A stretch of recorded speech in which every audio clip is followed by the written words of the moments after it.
औज़ुबिल्लाहिमिनश्शैतानिर्रजीम बिस्मिल्लाहिर्रहमानिर्रहीम।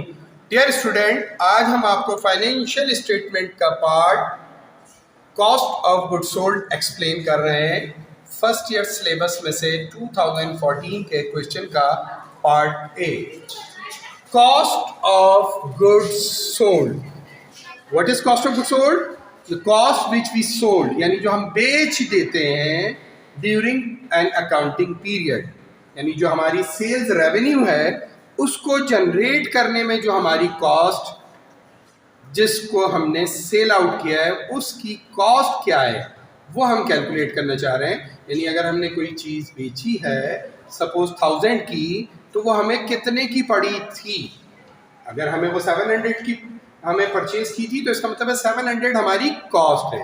तो ये तो हमारे एक आइटम हो तो सिंपल है कैलकुलेट करना, लेकिन बिजनेस के अंदर बहुत सारे आइटम होते हैं, उनका रिकॉर्ड होता है, और ट्रेडिंग बिजनेस की cost of goods sold calculate करने के लिए हमें सबसे पहले उस की मर्चेंडाइज का बिगनिंग बैलेंस चाहिए होता है। तो मर्चेंडाइज इन्वेंट्री बिगिनिंग गिवन है क्वेश्चन में 25,000। ये इन्वेंट्री वो है जो आपके प्रीवियस ऑपरेशन से बच गई थी।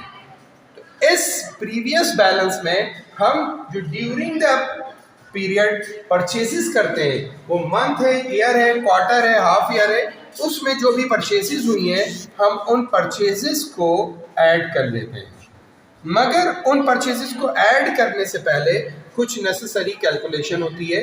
जैसे वो परचेसेस करने में कुछ आपका freight, transportation, carriage, wages, custom duty वगैरह कुछ भी लग सकता है।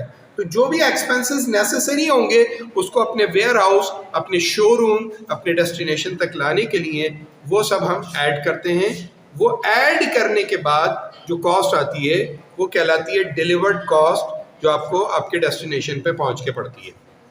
उस डिलीवर्ड कॉस्ट में से कुछ रूटीन एडजस्टमेंट होती हैं, जैसे due to defective, low standard और रॉन्ग गुड्स हम कुछ वापस कर देते हैं परचेजेस, तो वो हमारी परचेजेस रिटर्न एंड अलाउंस कहलाती हैं। अगर रिटर्न हुई होंगी तो हम उनको रिमूव करेंगे, और अगर कंसेशन मिला है हमें due to prompt payment, timely payment की वजह से, तो उसको हम कहते हैं परचेज डिस्काउंट या कैश डिस्काउंट।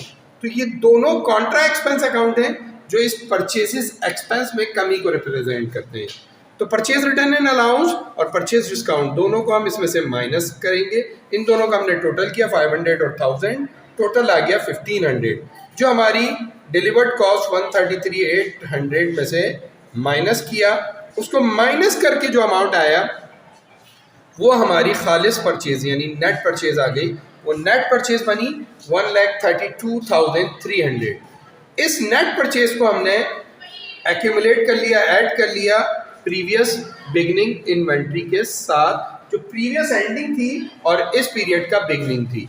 इन दोनों को मिलाकर हमारी आ गई cost of goods available for sale, यानी जो पहले से माल बच गया था और जो हमने ड्यूरिंग द पीरियड परचेज किया, उन दोनों को मिला के ये हमारा अवेलेबल है। अब इसमें से अगर ये पूरा बिक गया तो ये 157,300 पूरी की पूरी कॉस्ट ऑफ गुड सोल्ड हो जाएगी। मगर कुछ ना कुछ बच जाता है तो वो बचा हुआ कहलाता है मर्चेंडाइज इन्वेंट्री एंडिंग। अगर नहीं बचेगा तो available he cost of good sold है। अब ये बच गया है तो जितना अमाउंट बचेगा वो इस अवेलेबल में से रिमूव कर देंगे।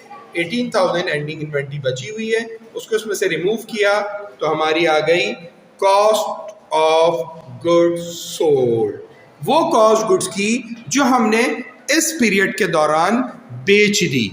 तो ये हमारे फाइनेंशियल स्टेटमेंट, इनकम स्टेटमेंट, जिसे हम परफॉर्मेंस मेजर स्टेटमेंट भी कहते हैं, उसका इम्पॉर्टेंट पार्ट है कॉस्ट ऑफ गुड्स सोल्ड। इंशाल्लाह आपको और न्यू वीडियोस मिलती रहेंगी। अगर अच्छी लगी हो तो लाइक करें, सब्सक्राइब करें, दुआ में याद रखें। जज़ाकल्लाह।